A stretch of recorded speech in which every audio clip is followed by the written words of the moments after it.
Si on ne retient qu'une seule chose ce soir, c'est que la miséricorde de Dieu est plus grande que mon péché. Quel que soit mon péché ne sera jamais, jamais, jamais trop grave pour que la miséricorde puisse en venir à bout.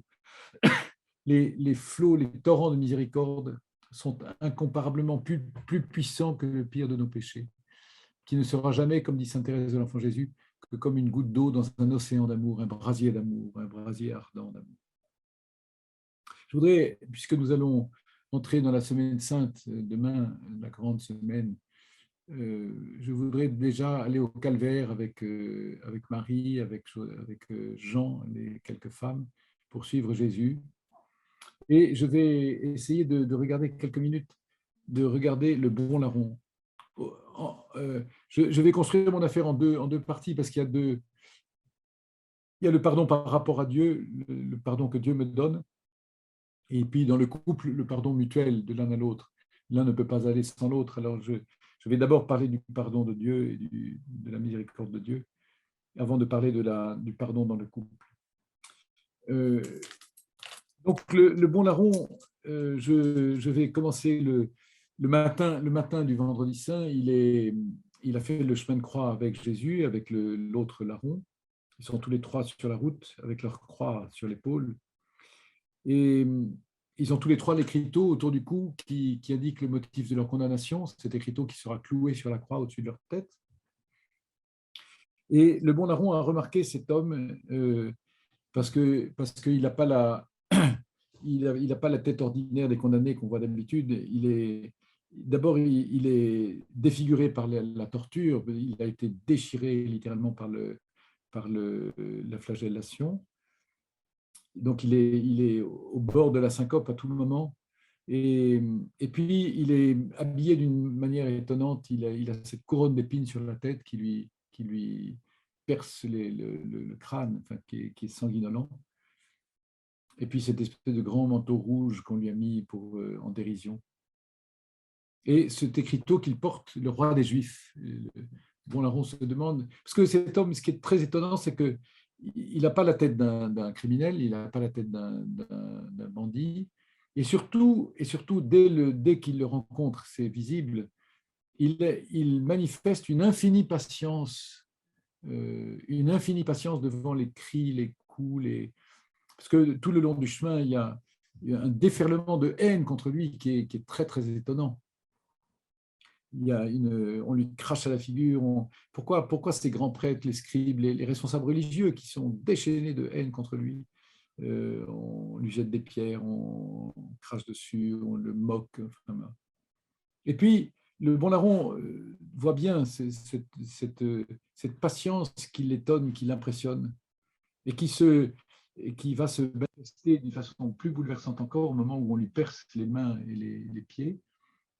Je ne sais pas si vous avez essayé d'imaginer, on ne peut pas l'imaginer vraiment, le clou qui va traverser le poignet. C'est quelque chose c'est une douleur fulgurante parce qu'on va comprimer un nerf, en plus c'est un nerf très important, qui va faire une espèce de crispation du poignet avec le pouce qui va être pris, comprimé sur la paume de la main. Donc des souffrances indicibles, absolument indicibles, qui s'ajoutent à tout le reste. Et c'est à ce moment précis qu'on entend, et le bon larron ne peut pas ne pas l'entendre, « Père, pardonne-leur, ils ne savent pas ce qu'ils font ». Il y a quelque chose qui est absolument... au lieu des hurlements et des cris qu'on entend d'habitude, ce « Père, pardonne-leur », le bon larron le reçoit en plein cœur. Il y a quelque chose qui... Et puis, bon, on est crucifié, je me mets à la place du bon larron, Jésus est à ma gauche ici, on est à touche-touche, c'est-à-dire on pourrait presque se toucher les mains. Le rocher du calvaire n'est pas très grand, il y a juste la place pour 3 croix, mais pas plus. Et donc à touche-touche, ici, cet homme est crucifié à côté de moi. Je ne peux plus le regarder en face parce que je ne peux pas tirer, enfin, ou alors il faudrait tirer sur les clous, c'est impossible. Et puis de l'autre côté, il y a un autre bandit qui est crucifié avec moi, qui a accompagné le chemin aussi. Et le bon larron remarque très vite cette femme qui est au pied de la croix là, mais au pied de la croix, la croix, vous savez, le crucifié, il est élevé de peut-être 30-40 cm, mais pas plus. C'est simplement pour qu'il puisse être pendu par les bras. Et cette femme, quand elle est debout, elle a la tête contre la poitrine de Jésus.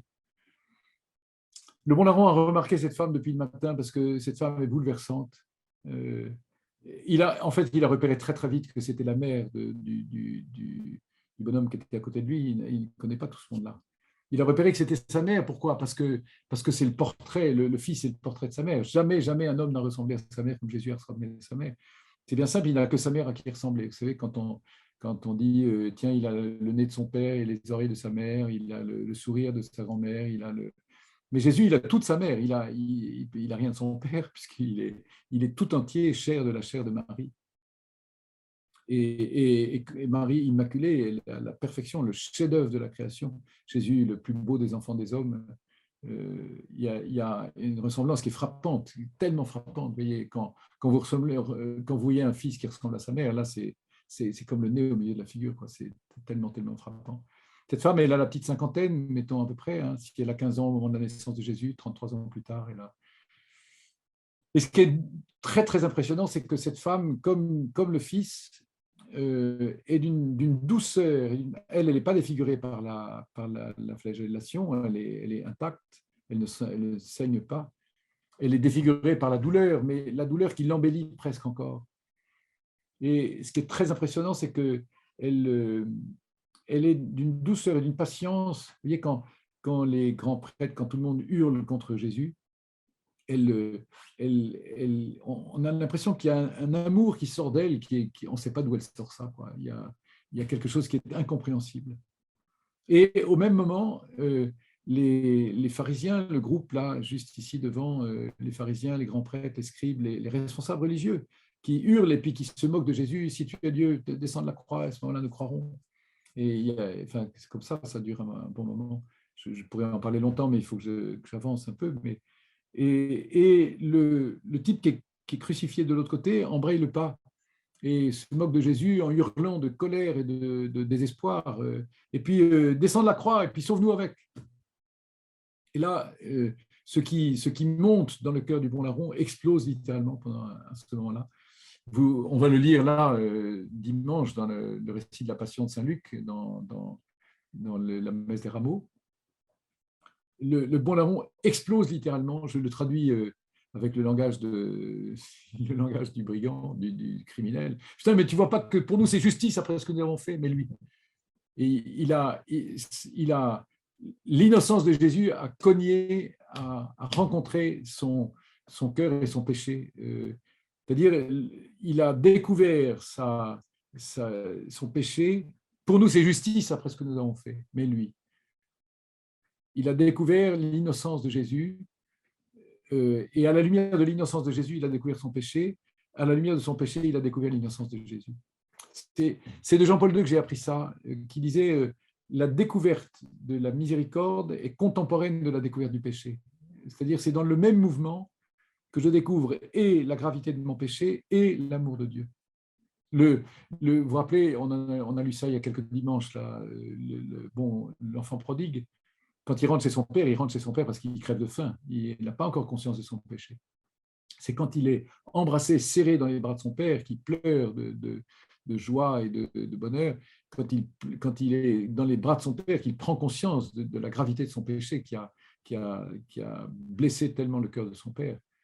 Et c'est l'amour de son père qui se révèle parce qu'il a ouvert son cœur. Vous voyez, le cœur s'ouvre et il découvre la puissance de l'amour. Alors, après ce cri du bon larron, il y a un silence, et puis dans le silence, le bon larron dit « Jésus, souviens-toi de moi quand tu viendras dans ton royaume ». Il a compris, il n'a pas les mots pour le dire, mais il a compris l'écriteau, le roi des Juifs, il a compris qu'il y avait un royaume qui n'était pas de ce monde. « Jésus, souviens-toi de moi quand tu viendras dans ton royaume ». Et Jésus confirme et le canonise, c'est le premier canonisé, hein, juste au moment de sa mort. « Aujourd'hui, je te le promets, tu seras avec moi dans le paradis ». Le flot de miséricorde qui va couler dans un instant du cœur ouvert de Jésus a recouvert déjà le péché du bon larron qui est sauvé, qui est réconcilié, il va mourir en paix. Il meurt dans une douleur atroce, la douleur des crucifiés, mais il va mourir en paix, le cœur apaisé, tandis que l'autre va mourir dans la colère de son désespoir, il va mourir dans l'affre de son désespoir. Et je souligne encore, avant de continuer, le centurion qui commande la petite escouade qui a crucifié Jésus, et il est aux premières loges pour assister au spectacle, hein, et pour écouter, pour entendre tout ce qui se dit, tout ce qui se fait. Quand il verra Jésus mort et l'eau et le sang qu'il a vu couler du cœur de Jésus, le centurion, c'est le premier qui fait la profession de foi la plus importante. Un païen qui fait cette profession. Vraiment, vraiment, cet homme était le Fils de Dieu. Et lui aussi est converti, il est touché par la patience et par la douceur de Jésus, par la patience et par la douceur de Marie. Vous voyez, le bon larron ne peut plus voir le visage de Jésus, mais il voit le visage de Marie, et c'est dans le visage de Marie qu'il voit le visage de Jésus, et que son cœur éclate sous la pression de son péché, mais en même temps sous la pression interne de l'Esprit Saint qui agit et qui travaille, et qui lui fait reconnaître en même temps le péché, son péché et l'amour de Jésus. Nous sommes, enfin beaucoup d'entre nous sommes un peu comme ça. Il faut un électrochoc, il faut un événement important pour que notre cœur réussisse à craquer. Certains d'entre nous avons l'habitude de nous confesser régulièrement. Peut-être d'ailleurs que nous risquons de nous habituer et que nous risquons d'entrer dans une sorte de routine. Le témoignage de Béatrice et de Bertrand est assez éloquent, parce que on croit que tout va bien, et puis en réalité, il y a des choses il y a un furoncle qui grossit à l'intérieur, qu'on n'a pas vu venir. Il se peut qu'il y ait de temps en temps un cœur qui, même pour ceux d'entre nous qui nous confessons régulièrement, un cœur qui se bouche, un cœur qui, vous savez, comme les lavabos, il y a un sparadrap qui est tombé dans le siphon, ou une épingle à cheveux, puis les cheveux, les poils se sont toupinés autour avec du savon, ça fait un espèce de bouchon. Puis on a la flemme de dévisser le siphon parce qu'on est pressé, parce qu'on n'a pas le temps, parce que oh, la barbe. Et puis du coup, on a pris l'habitude de faire couler un tout petit peu l'eau dans le lavabo, parce que si on coule trop, ça monte, vous savez, ça monte sur les bords, c'est dégueulasse, il y a du savon sur les bords. C'est comme les bacs de douche, vous savez, si vous sortez du bac de douche avec des cheveux dans les pieds, du savon c'est atroce, c'est épouvantable. C'est complètement idiot, parce qu'il suffirait de dévisser le siphon, puis enlever le paquet de trucs, et puis bon, et j'appelle ça la confession de débouchage. Régulièrement, il faut faire une confession de débouchage, c'est-à-dire se mettre à genoux devant le Seigneur et devant un prêtre qui représente le Seigneur, et humblement, pauvrement, mais réellement dire: allez, je me rends, je tombe les armes, je laisse mon cœur craquer parce que j'en peux plus, et je laisse la lumière pénétrer. Confession de débouchage. Il y en a qui ne sont pas confessés depuis des années, peut-être, hein. Ça arrive régulièrement qu'on reçoit dans les paroisses des personnes qui ne sont pas confessées depuis 3 ans, 5 ans, 20 ans, 30 ans. Et alors là, comment je m'y prends? Je m'y prends, je me mets à genoux et je me rends. Je ne vais pas faire une liste de péchés, ça n'aurait aucun sens. Même d'ailleurs, si je me suis confessé depuis 1 an, je ne vais pas faire une liste, ça n'aurait aucun sens. En 1 an, tu parles. Mais je vais dire peut-être un truc, 2 trucs. Vous savez, le sparadrap ou l'épingle à cheveux qui s'est mis en travers. Il y a 3 ans, j'ai fait une énorme connerie. J'ai fait une énorme truc. J'ai fait beaucoup de peine à quelqu'un. J'ai trahi la confiance de quelqu'un. Je n'ai jamais pu en parler. J'ai jamais pu le dire. J'ai jamais demandé pardon. Et aujourd'hui, je voudrais demander pardon pour ça.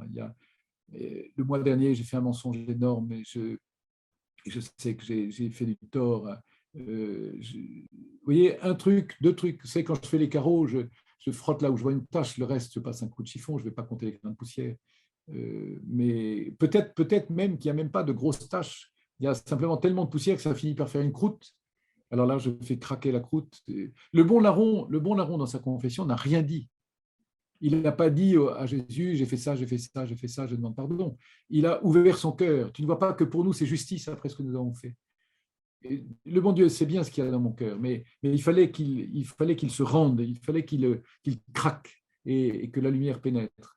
Et je constate que quand on fait une confession de débouchage comme ça, très très souvent, on y revient 15 jours, 3 semaines après, on voit la personne revenir: tiens, mon père, de vous dire ça l'autre jour, ça m'a rappelé tel truc, et puis j'ai pensé à tel truc que je n'avais pas encore dit, et puis que je voudrais demander pardon pour ça et pour ça encore. Vous voyez, puis jour après jour, j'ai accompagné comme ça un garçon qui mourait un jour, qui s'est confessé pour la première fois depuis je ne sais pas si c'était 20 ans, 30, 15 ans. Et son cœur a craqué le jour de sa confession, le jour de la première confession. Il n'a rien dit, pas un mot, pas un mot. J'ai entendu, je ne sais pas si c'est intérieur ou dans l'oreille, mais j'ai entendu son cœur qui craquait. Et un peu culotté, je reconnais, mais c'est mon tempérament. Je te pardonne au nom du Père et du Fils et du Saint-Esprit. Je te pardonne tous tes péchés. Et je lui ai demandé, est-ce que tu veux communier maintenant? Oui, je veux bien. Et tu crois vraiment que cette hostie que je vais... Il était à l'hôpital, il était en train de mourir. Tu crois vraiment que cette hostie que je vais te donner, c'est Jésus? Oui. Et alors on a communié avec sa mère, que j'ai été rechercher dans le couloir. Enfin bref, je vous passe les détails. Et tous les soirs, je suis revenu près de lui. Tous les soirs, il me disait, mon père, aujourd'hui, j'ai repensé à ça. Et je voudrais demander pardon pour ça. Tous les soirs, je lui donnais l'absolution. Tous les soirs, je lui donnais la communion après l'absolution. Il est mort comme un saint. C'était la première confession, la première semaine de carême. Il est mort la veille des rameaux. C'est l'anniversaire d'ailleurs ces jours-ci. Il est mort la veille des rameaux et comme un saint parce que toutes les bulles étaient remontées, son cœur était complètement transparent désormais. La confession, le cœur craque, la lumière pénètre. Et c'est la lumière qui va faire que je vais voir des choses que je n'avais pas encore vues et que désormais je vais essayer de voir régulièrement. Alors, la première étape dans la demande de pardon, c'est qu'il faut que je regarde mon péché, que je vois mon péché. Très souvent, je parle de ce que j'appelle la spirale de mort. Le péché commence toujours avec un péché d'orgueil. La racine du péché, on l'appelle même le péché originel, tellement il est important pour chacun d'entre nous. Il y a eu un premier péché historiquement, mais moi, c'est mon premier péché. À la racine, c'est le péché d'orgueil. L'illusion que je serai libre quand je serai indépendant. Je ne veux dépendre de personne. Je veux décider moi, je veux juger moi, je veux critiquer moi. Vous voyez, je me mets au centre, je suis la référence. Et je me permets de juger Dieu, le Christ, l'Église, ma femme, mon mari, ma belle-mère, ça, je n'ai même pas besoin de ça pour la critiquer. Je me mets au centre, vous voyez, ça c'est le péché d'orgueil par excellence.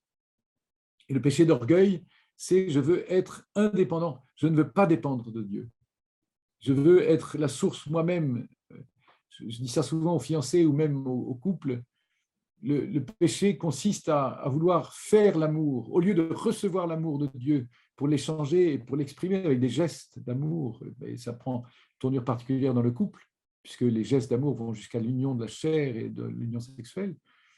Au lieu de recevoir l'amour qui vient de Dieu pour l'échanger, pour l'exprimer par les gestes, j'ai cherché à faire l'amour. J'en suis mort. Quand on cherche à faire l'amour, on en meurt, parce que je me suis coupé de la source. Et la source, c'est la vie. Et quand on se coupe de la vie, on meurt, c'est tout simple. Donc là, la racine, c'est l'orgueil. Où il faut que je déloge les racines de l'orgueil. Vous savez, cette espèce de rage d'avoir toujours raison. Cette espèce de rage j'engueule tout le monde parce que je veux avoir raison. Et je finis par ne plus chercher ce qui est vrai, je cherche à imposer mon idée, ma façon de voir, mon projet, je suis au centre. Du coup, une fois que je me suis coupé de Dieu dans l'orgueil, je suis à l'horizontale et je vais trouver quelqu'un à côté de moi, quelquefois ma femme ou mon mari d'ailleurs, qui est un peu comme moi et qui risque de me faire de l'ombre. Du coup, je veux m'imposer parmi les autres, non pas seulement devant Dieu, mais parmi les autres. Et du coup, c'est la vanité, il faut que ça se voit, il faut que je sois important, il faut que je gagne, il faut que vous voyez, chez les hommes, ça se traduit plutôt par la grosse bagnole et le beau stylo, ou la grosse montre. Chez les femmes, c'est plutôt du côté de la peinture extérieure que ça se traduit. Vous voyez, je veux imposer ma façon, je veux imposer il faut que ça se voit, il faut que je brille, il faut que je sois admiré, il faut que je sois écouté, il faut qu'on m'aime. Et comme il y a malgré tout quelqu'un qui va me faire de l'ombre, il y a de la jalousie qui va s'insinuer très vite. Et la jalousie, c'est la jalousie qui fait que Gain tue son frère Abel. La jalousie, elle est meurtrière. Je vais tuer ma femme ou mon mari par des petites paroles, vous savez, les toutes petites paroles de rien, mais qui usent, des petites épingles de rien, mais qui piquent toujours au même endroit et qui finissent par faire une énorme plaie. L'orgueil, la vanité, la jalousie. Et puis, du coup, je suis coupé de Dieu par l'orgueil, coupé des autres par la vanité et la jalousie. je suis moi-même tout seul et je cherche une jouissance parce que je suis quand même fait pour la jouissance. Mais au lieu que la jouissance soit le fruit de l'amour, je cherche la jouissance déconnectée de l'amour. Alors, il y a 1000 jouissances possibles, hein, la jouissance de la drogue, du sexe, de la politique, du pouvoir, la drogue, même des mathématiques. Il y a des gens qui cherchent la jouissance des mathématiques. Pour moi, ça m'étonne un peu, mais il y en a, j'en connais. Vous voyez, là, il y a une jouissance de la bouffe, une jouissance du sport, une jouissance qui est déconnectée de l'amour. Au lieu qu'elle soit le fruit de notre amour, de l'amour que j'ai dans la relation d'amour, c'est une jouissance que je cherche pour elle-même. Ça existe quelquefois même dans la sexualité du couple. Hein. Je cherche ma jouissance au lieu d'être attentif au don, au don à l'autre, au lieu d'être attentif à la communion des deux, je suis attentif à recevoir cette jouissance que je cherche et je finis par me servir de l'autre pour ma jouissance. Et là, je suis complètement fermé sur moi-même et c'est un chemin, c'est pour ça que j'appelle ça une spirale de mort. Il y a une espèce de truc qui s'enroule comme ça, Alors, pour faire l'examen de conscience, moi, je n'ai jamais été à l'aise, je vous avoue. Je n'ai jamais été à l'aise avec la subdivision qui est pourtant très classique, les péchés contre Dieu, les péchés contre les autres, les péchés contre moi-même. Contre Dieu, je vois à peu près, mais finalement, quand je pêche contre Dieu, c'est aussi contre les autres. Quand je pêche contre les autres, c'est aussi contre Dieu. Et les péchés contre moi-même, je ne suis pas très sûr de... Moi, j'ai deux moyens que je vous propose, mais que je trouve très, très parlants. Premièrement, je prends les béatitudes. Chapitre 5 de Saint Matthieu, vous connaissez ça par cœur. Hein. Heureux les pauvres de cœur, le royaume des cieux est à eux. Heureux les doux, ils posséderont la terre. Heureux ceux qui pleurent, ils seront consolés. Heureux les miséricordieux, on leur fera miséricorde, etc. Heureux les artisans de paix, ils seront appelés fils de Dieu, etc. Il y a, alors, je prends les béatitudes et intérieurement, je dis, ben oui Seigneur, c'est vrai, je n'ai pas un cœur de pauvre, j'ai un cœur même plutôt riche, je cherche à briller, je cherche à... Je ne suis pas sûr de savoir pleurer avec ceux qui pleurent, parce que les gens qui pleurent m'emmerdent, ça me gêne, j'ai pas le temps, ça me casse les pieds. Je reconnais que je n'ai pas un cœur pur, parce que je n'ai pas un regard toujours pur. Je reconnais que je ne suis pas toujours artisan de paix. Même, ça me rappelle que, tiens, il y a 2 jours, j'ai eu une conversation avec des collègues à table au restaurant. J'ai démoli un collègue qui n'était pas là et j'ai participé à une conversation qui était... etc. etc. Et là, je vois précisément là où... heureux ceux qui sont persécutés pour la justice. Si on dit contre vous toutes sortes de mal à cause de moi, j'étais furieux l'autre jour, je me suis mis en colère parce que j'étais chrétien et que j'ai revendiqué le droit d'être chrétien tranquille. Mais chrétien tranquille n'est plus chrétien. Un chrétien, le chemin normal du chrétien, c'est d'aller avec Jésus sur la croix. Et donc, je me suis mis en colère contre ceux qui... Et finalement, j'ai fait le jeu de ceux qui critiquaient les chrétiens parce que j'ai été exactement à l'envers du témoignage que j'aurais voulu donner. Et les béatitudes sont très éclairantes pour prendre conscience de mon péché. Et puis, si les béatitudes ne vous suffisent pas, ou pour changer de temps en temps, pour varier, il y a un autre lieu qui est très très beau, c'est l'hymne à la charité dans Saint Paul, le chapitre 12, enfin le dernier verset du chapitre 12 et le début du chapitre 13 de la première aux Corinthiens. L'amour ne se vante pas, l'amour ne cherche pas son intérêt, l'amour ne tient pas compte du mal, l'amour ne garde pas de rancune, etc. Enfin, remplacez l'amour par votre prénom. François ne garde pas rancune. Oh, ben, comme dit ce dessin de Sampé extraordinaire, Seigneur, j'aurais pardonné à tous, mais j'ai la liste. Hein. Vous savez, la rancune est solide. Hein. L'amour ne se gonfle pas d'orgueil. Qui pourrait prétendre? L'amour supporte tout, l'amour endure tout, l'amour croit tout. Oh là, oh là, oh là. Non, je n'oserais pas dire ça. J'ai même... Bon, là, on tient un bon moyen d'examen de conscience. Alors, l'étape d'après, c'est qu'il faut dire son péché. Et le dire, je ne peux pas le dire autrement qu'à un prêtre qui a reçu le pouvoir de me pardonner. Je ne peux pas me confesser tout seul devant Dieu parce que j'ai besoin de verbaliser quelque chose. J'ai besoin que les péchés sortent et passent par mes lèvres. Oui, mon Père, je demande pardon parce que, et parce que, et parce que. Et là, il y a des choses précises, concrètes que je dois dire.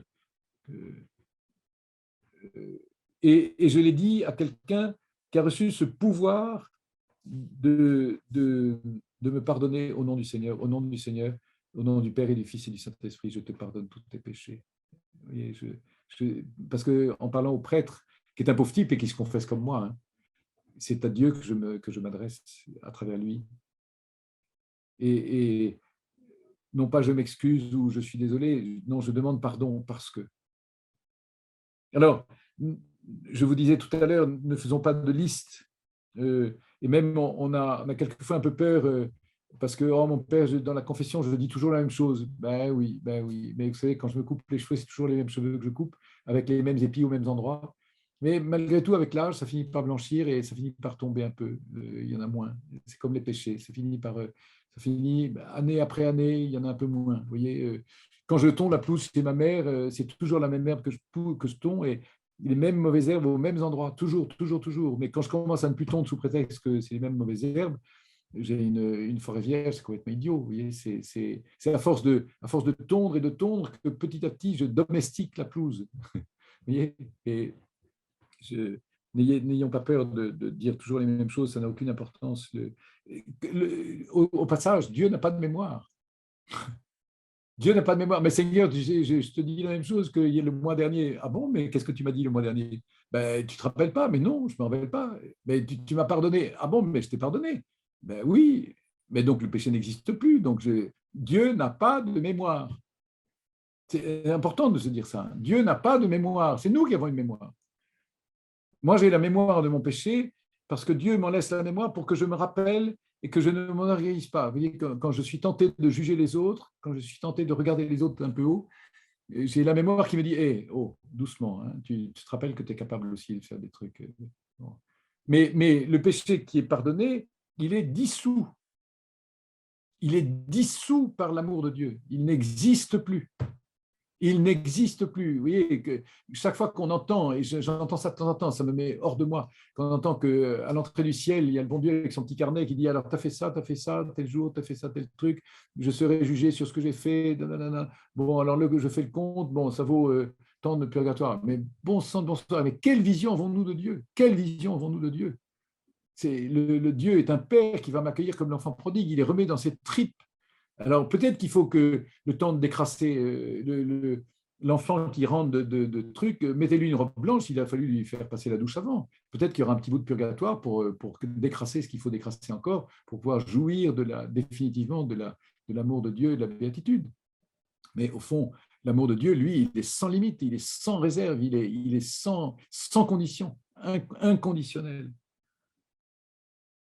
Voilà, le mystère de la rédemption, il faut l'appliquer à chaque âme. Dieu sauve le monde, mais Dieu ne sauve pas le monde en général. Dieu sauve des personnes parce qu'il applique son amour à telle personne, à telle personne.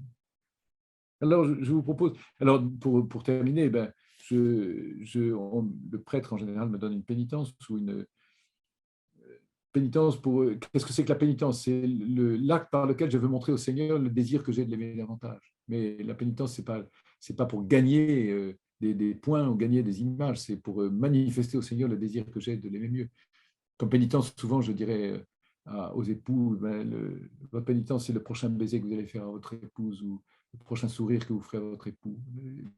Ça, c'est votre pénitence. C'est beau, ça. C'est un acte positif, positif. Je vous propose de couper notre truc. Prenez 4 minutes, 5 minutes, seul, vous coupez vos télés, vous ne parlez pas tous les deux. Euh, Parmi ce que j'ai dit, j'ai un truc. Où est le sparadrap? Où est l'épingle à cheveux? Où est le nœud de ce qu'il faudrait que je puisse dire? Est-ce que c'est pas le moment de laisser mon cœur craquer? Euh, essayons de nous mettre un peu dans la peau du bon larron et de découvrir dans l'innocence de Jésus la profondeur, l'horreur de mon péché. Mais de mon péché, je ne le regarde pas pour lui-même, je le regarde dans la lumière d'un amour débordant, d'un amour. Et si je ne sais pas comment faire, ben, je me laisse serrer contre le cœur de Dieu, Père, Père de tendresse. Il est bouleversé dans ses tripes parce que je reviens à lui.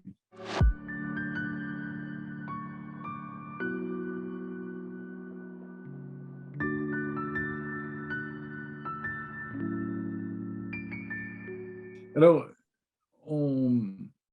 c'est le Christ c'est Dieu qui est source du pardon, de tout pardon. Toute la miséricorde vient de lui, c'est lui qui est amour, c'est lui qui est miséricorde. Et donc, il est illusoire de pouvoir se pardonner mutuellement, se réconcilier mutuellement si on n'a pas d'abord fait cette démarche de réconciliation avec Dieu et avec soi-même. C'est beau les couples qui vont se confesser tous les deux avant Noël ou avant Pâques ou avant les grandes fêtes. On se confesse tous les deux pour pouvoir faire une petite célébration de réconciliation tous les deux. Il faut apprendre à se demander pardon. Alors, il y a trois dimensions qui sont nécessaires là. D'abord, il faut apprendre à demander pardon.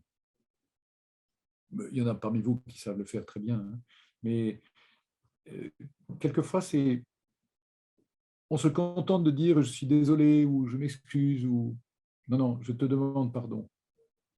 Et avec une verbalisation, c'est-à-dire je demande pardon, je me rends bien compte que je t'ai blessé, je t'ai fait du mal, je t'ai fait mal parce que j'ai fait telle chose et je te demande pardon. Attention, attention, attention, on ne se confesse pas mutuellement. Hein. On ne se confesse pas mutuellement. Je ne suis pas tenu de dire mon péché, n'importe quel péché à mon époux, à mon épouse.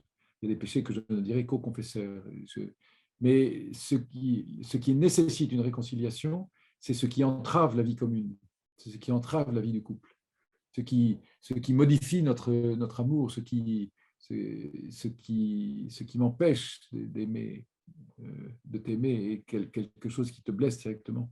Alors, apprendre à demander pardon, apprendre à pardonner vraiment dans l'autre sens. Et je disais, le péché est dissous par le pardon. Le pardon met du temps, hein, c'est-à-dire le pardon, c'est comme l'amour. Je veux pardonner, donc j'ai déjà pardonné. Je peux jamais dire ça y est, c'est fait, j'ai pardonné. Pas plus que je peux dire ça y est, j'aime. Qui peut dire ça y est, j'aime? J'essaie d'aimer, j'aime de plus en plus. Je grandis en amour et je constate qu'effectivement mon amour grandit. Mais le pardon, c'est quelque chose qui est progressif, c'est quelque chose qui demande du temps, c'est quelque chose qui n'est pas d'un coup. Même si dans une nuit de confidence, comme disaient Bertrand et Béatrice, il y a une joie déjà profonde de l'aveu, il y a une joie profonde parce que j'ai ce désir de réconciliation. Mais le pardon, quelquefois, pour certaines offenses, certaines blessures qui demandent beaucoup de temps, hein, parce il y a quelque chose qui est très gros, très important. Et pardonner, ça s'apprend. Pardonner n'est pas oublier. Hein. Pardonner n'est pas allez, c'est rien. Non, non, pardonner, je te pardonne. Le pardon, c'est-à-dire je vais au-delà du don. Il faut que je couvre le mal avec un surcroît d'amour. Est-ce que le pardon me demande réellement un surcroît d'amour? Est-ce qu'il y a un surcroît d'amour qui est sorti de moi? Sinon, il n'y a pas de pardon réel. Demander pardon, pardonner, et puis accueillir le pardon. Ça demande beaucoup d'humilité d'accueillir un pardon. Mais non, non, non, mais je t'ai fait mal, tu sais, je comprends bien, c'est impardonnable. Mais tais-toi, laisse-moi t'aimer, laisse-moi te dire que je te pardonne, laisse-moi te dire que je t'aime. Mais même le pardon de Dieu, parfois, on le refuse parce qu'on n'ose pas, parce qu'on se trouve. Et finalement, on s'enferme sur soi-même. C'est encore de l'orgueil. Je suis nul, je ne suis pas à la hauteur de l'image que je voudrais donner de moi-même. Ça, c'est de l'orgueil. À mon père, vous savez, je suis le plus grand des pécheurs, mais vous êtes un pécheur très, très ordinaire, hein, rassurez-vous, il y a bien pire que vous. Oui, mais accueillir le pardon de son époux, de son épouse, c'est quelque chose quelquefois qui demande beaucoup d'efforts pour eux. C'est un acte de confiance au fond. J'ai confiance que mon épouse m'aime assez pour me pardonner.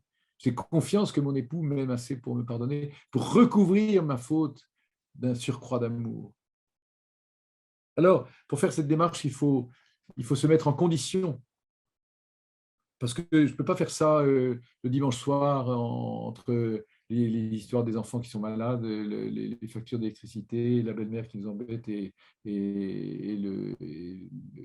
chaudière qui tombe en panne. Je ne peux pas faire ça entre deux portes. Il faut que je me mette en condition pour pouvoir réellement faire une réconciliation, faire une demande de pardon. La demande de pardon, elle n'est pas toujours complètement réciproque, c'est-à-dire il y a quelquefois quelque chose, moi, il faut que je demande pardon. Dans l'histoire de Bertrand et Béatrice, d'ailleurs, on voit bien, il y a l'un des deux qui s'est décidé, puis qui a été l'occasion pour l'autre de pouvoir ouvrir son cœur, enfin, si j'ai bien compris, hein, qui du coup craque aussi. C'est beau ça. Et pour pouvoir le faire, il faut se mettre en condition, d'abord des conditions d'écoute. Pour se mettre en condition d'écoute, il faut des conditions de silence. Conditions de silence qui fait taire les reproches que j'ai envie de faire. Je fais taire la colère qui est en moi et je m'ouvre à l'autre. Le bon larron, malgré sa colère et sa souffrance et son ressentiment, peut-être, il s'est ouvert à l'innocence de Jésus. Il a accueilli le regard de Jésus. Il faut que je me mette en condition de silence, d'écoute. Peut-être qu'il faut partir. Alors, il y a des cas où il y a une retraite spéciale, il y a des lieux spéciaux qui sont nécessaires, parce qu'il y a un vrai gros truc. Quelquefois, pour l'ordinaire, moi je dis un voyage de noces annuel, c'est important. 3, 4, 5 jours, on est tous les deux pour aller se promener, d'aller à la chasse aux papillons. Il faut au moins une journée pour retrouver le silence et pouvoir se parler. Il faut une journée pour laisser décanter. Et on est tenté de parler tout de suite. Non, non, tais-toi, tais-toi, écoute, écoute. Et puis on passe une journée en silence. Demain, on parlera. Demain, on abordera les sujets importants. Mais d'abord, il faut le silence. D'abord, il faut se regarder longuement. Parce qu'il faut retrouver le chemin de la confiance l'un dans l'autre.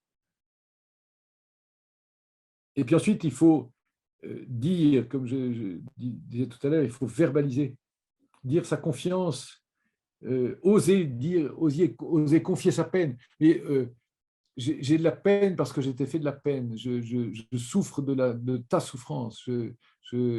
Et celui qui reçoit la demande de pardon, c'est ça la compassion. Je souffre parce que je vois que tu as de la peine. Dieu est bouleversé par la peine du pécheur.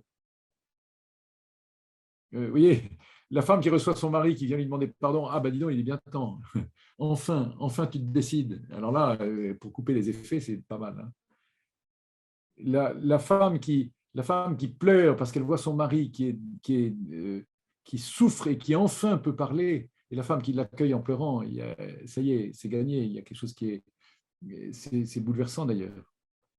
Je m'unis, je souffre de la souffrance, en fait, la souffrance du pécheur. Vous savez bien, mais vous êtes tous les mêmes, moi, on est tous pareils. Quand j'ai fait une connerie, je n'ai pas besoin qu'on m'engueule, j'ai besoin qu'on me console. J'ai besoin qu'on m'accueille, j'ai besoin qu'on m'encourage, j'ai besoin de quelqu'un qui me dise j'entends et allez, je t'aime. Pierre, m'aimes-tu? Ben, oui, tu sais bien que je t'aime. C'est bien, reprends mes brebis, je te les confie. Pierre, est-ce que tu m'aimes? Mais oui, Seigneur, tu sais bien que je t'aime. Bon, reprends mes brebis, je te les confie. Pierre, est-ce que tu m'aimes vraiment?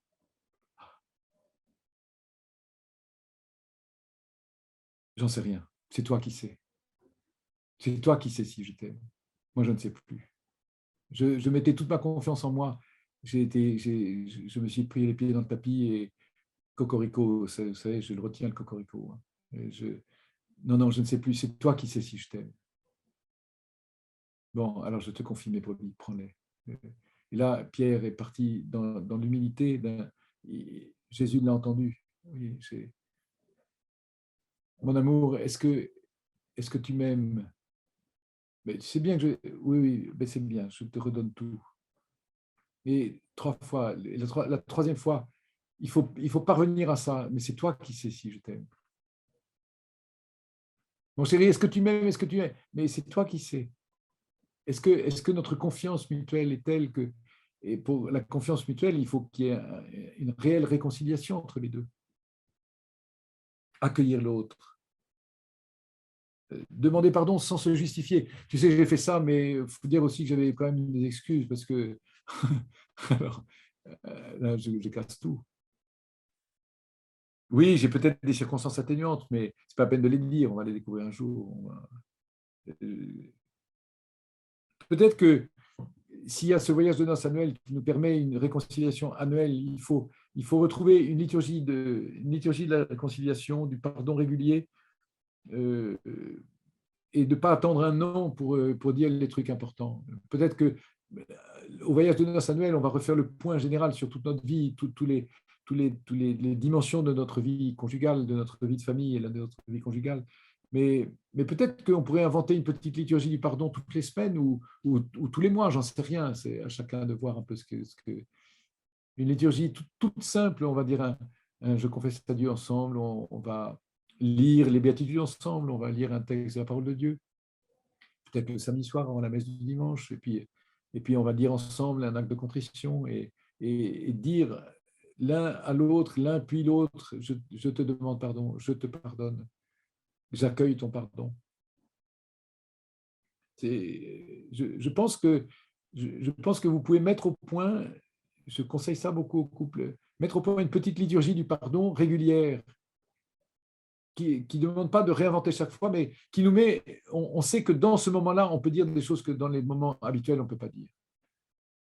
Un moment de prière, un moment où on est devant le crucifix tous les deux, puis on dira « Je vous salue Marie » ensemble, et puis on va se faire une petite croix sur le front pour se bénir.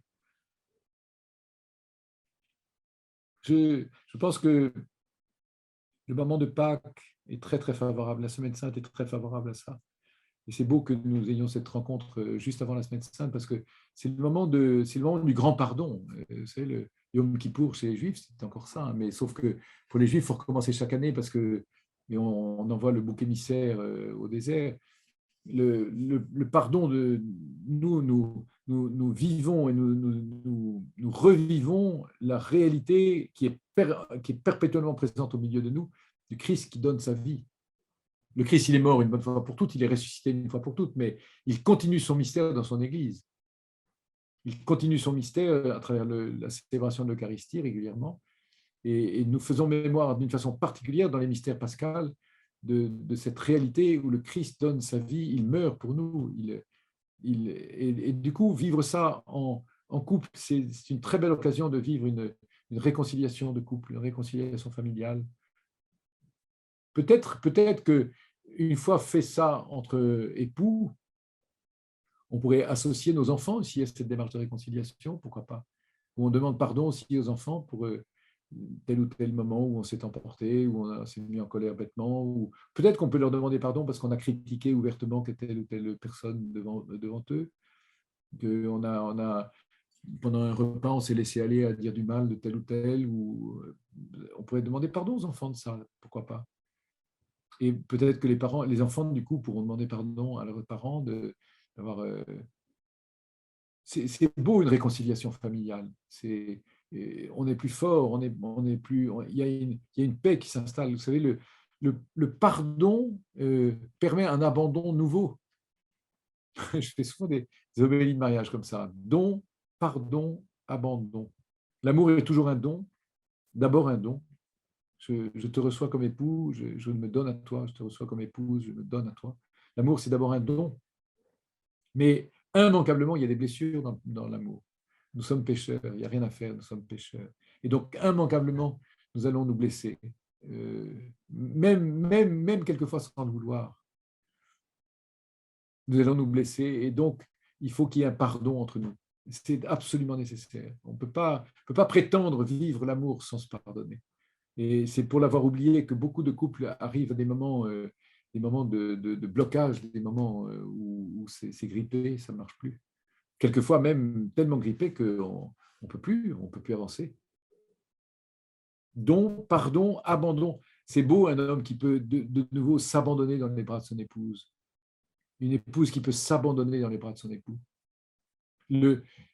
Au fond, et je termine avec ça, c'est la clé de l'amour, c'est se laisser aimer. Aimer, on y arrive à peu près. Se laisser aimer, c'est très, très dangereux parce qu'on va y laisser sa peau. Hein. J'aimerais bien, non, mais je ne suis pas aimable, je ne suis pas comme il faut, mais laisse-moi t'aimer, bon sang. Laisse-moi t'aimer. C'est difficile de se laisser aimer. Hein. C'est beaucoup plus facile d'aimer que de se laisser aimer. Combien de fois j'ai entendu ça, mais mon chéri, mais je t'aime, mais je sais bien que tu m'aimes, mais toi, s'il te plaît, laisse-moi t'aimer, tu ne te laisses pas aimer, tu m'étouffes, tu ne te laisses pas aimer. Je sais bien que tu m'aimes, j'ai confiance que tu m'aimes, mais moi je ne peux pas t'aimer, tu ne te laisses pas faire. Oui, mais je ne veux pas peser sur toi. Mais tu pèseras beaucoup moins sur toi si tu te laisses faire. Laisse-toi faire. Si vous ne redevenez pas comme des petits-enfants, vous n'entrerez pas dans le royaume de Dieu. N'entrerez pas. Vous n'entrerez pas. Parce que pour entrer dans le royaume, il faut se laisser faire. Il faut se laisser aimer. Je n'entrerai pas dans le royaume par la force des poignets. Je n'entrerai pas dans le royaume parce que j'aurais fait des trucs. J'entrerai dans le royaume parce que Dieu m'aime. Et sans son amour, je suis foutu. Eh bien, l'amour et l'amour conjugal, particulièrement, c'est se laisser aimer. Et ça met beaucoup de temps. Il faut beaucoup, beaucoup de temps avant de comprendre et d'accepter de se laisser aimer. Et ça nécessite de passer par cette étape du pardon et d'y passer, d'y repasser régulièrement. Laissez-vous aimer. Et l'amour, la clé de l'amour, c'est la vulnérabilité. Quand enfin j'accepte d'être vulnérable. Quand enfin j'accepte de ne pas être parfait, que j'accepte d'avoir des failles, et je me laisse aimer parce que c'est la seule issue, c'est la source de ma vie. Et si je ne me laisse pas aimer, je suis fichu. Je mourrai dans mon péché. Vous voyez, on lit ces jours-ci là, les grandes diatribes entre Jésus et les pharisiens. Et les pharisiens qui se durcissent à mesure que Jésus se laisse conduire à l'abattoir. Et au fond, les pharisiens, les grands prêtres, les scribes, ils n'arrivent pas à se laisser aimer. Ils sont propriétaires de la religion, ils sont bloqués dans leurs a priori, comme le mauvais larron, exactement. Est-ce que le mauvais larron va être sauvé au moment de sa mort? C'est le secret de Dieu, je ne sais pas. En tout cas, il est mort dans son angoisse, ça c'est sûr. Est-ce que Judas, finalement, au moment où il se pend, finira par accepter l'amour de Dieu? Dieu a parfaitement le temps de le convertir dans la seconde où il meurt. C'est son secret. Ce qu'il y a de sûr, c'est que moi, je préférerais être comme le bon larron qui craque et pour apprendre ce pardon, je disais que la condition de la réconciliation du couple, c'est d'être réconcilié avec Dieu et de se laisser réconcilier avec lui. Mais plus je me réconcilie aussi avec ma femme ou avec mon mari, et plus j'apprendrai à recevoir le pardon de Dieu. Si le couple est vraiment une école d'amour, ça marche aussi pour le pardon, bien sûr. Vous êtes marié, Dieu vous a conduit sur cette route du mariage pour vous conduire sur la route de l'amour, parce que l'amour, c'est la vie. Mais si vous êtes sur cette route de l'amour, dans cette école d'amour qu'est le mariage, c'est aussi une école du pardon. Et l'école du pardon, elle est absolument essentielle pour vivre du pardon de Dieu et pour entrer dans son royaume. Et je n'y entrerai que si je suis comme un enfant, aussi vulnérable qu'un enfant. Il faut tomber les armes, il faut désarmer.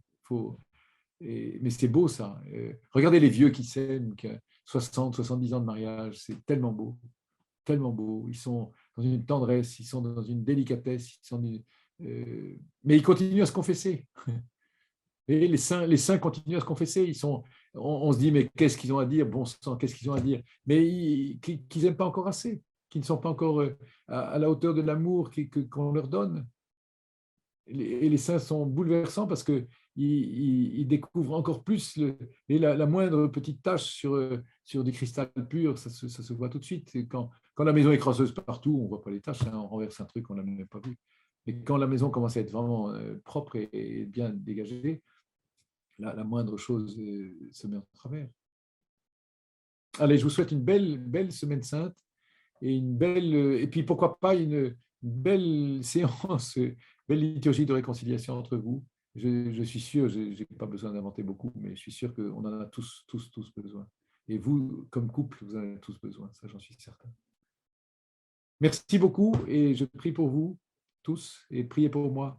La tâche du curé est rude, une semaine sainte, mais elle est belle. Je ne laisserai pas ma place pour un empire.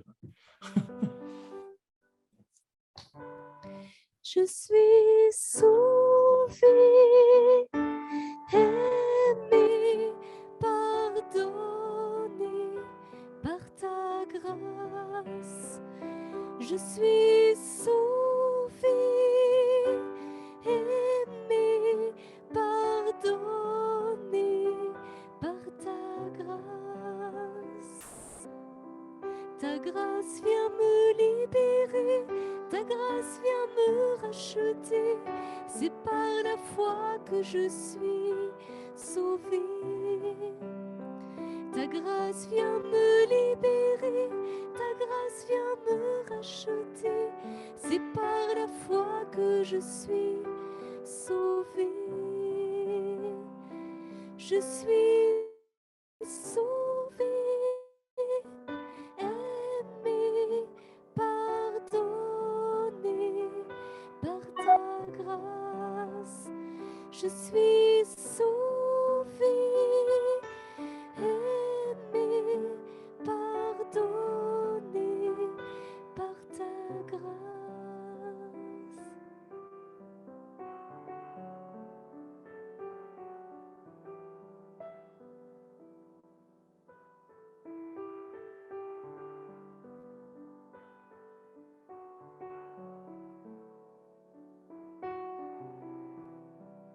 Et Seigneur, merci pour l'immensité de ton amour. Merci pour la façon dont tu veux encore ce soir nous donner de prendre conscience et de nous laisser pleinement aimer par toi, Seigneur.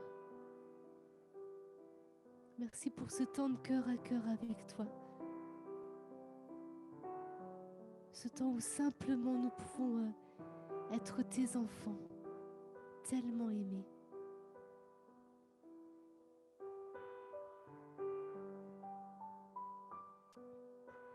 Je suis sauvée, aimée, pardonnée par ta grâce.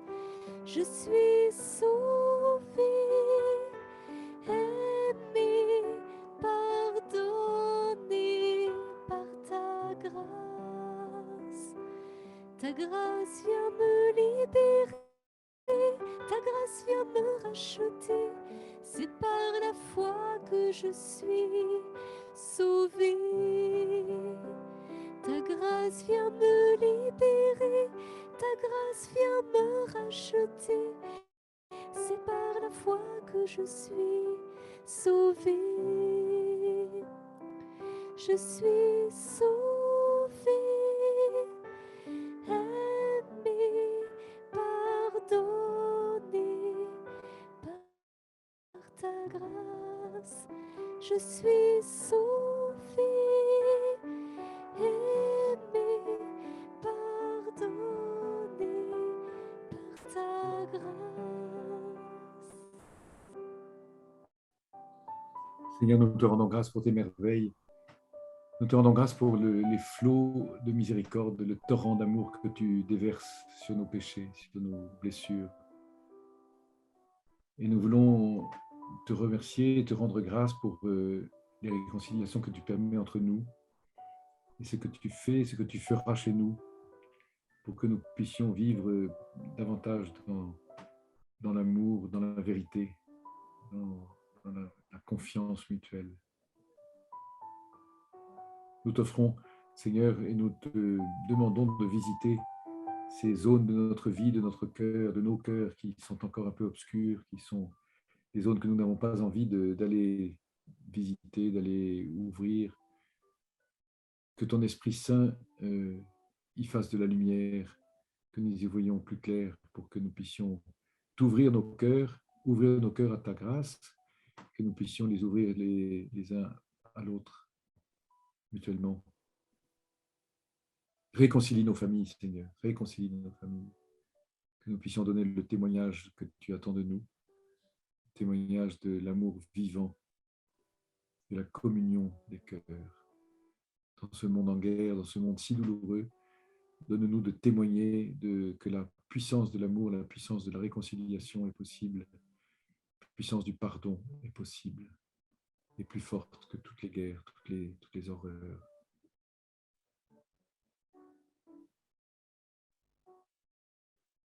Vierge Marie, Mère de paix, Reine de paix, Mère de tendresse, nous te confions nos familles, nos couples, nous te confions la France qui vit des heures si difficiles et si périlleuses. Nous te confions le monde qui est si dangereux et si terrible pour tous les pauvres, les faibles, les fragiles, qui en paient les conséquences des folies. Je vous salue Marie, pleine de grâce, le Seigneur est avec vous. Vous êtes bénie entre toutes les femmes, et Jésus, le fruit de vos entrailles, est béni. Sainte Marie, Mère de Dieu, priez pour nous pauvres pécheurs, maintenant et à l'heure de notre mort. Amen. Par l'intercession du cœur douloureux et immaculé de la Vierge Marie, que la bénédiction du Dieu Tout-Puissant, Père et Fils et Saint-Esprit, descende sur vous et tous les vôtres et y demeure à jamais. Amen.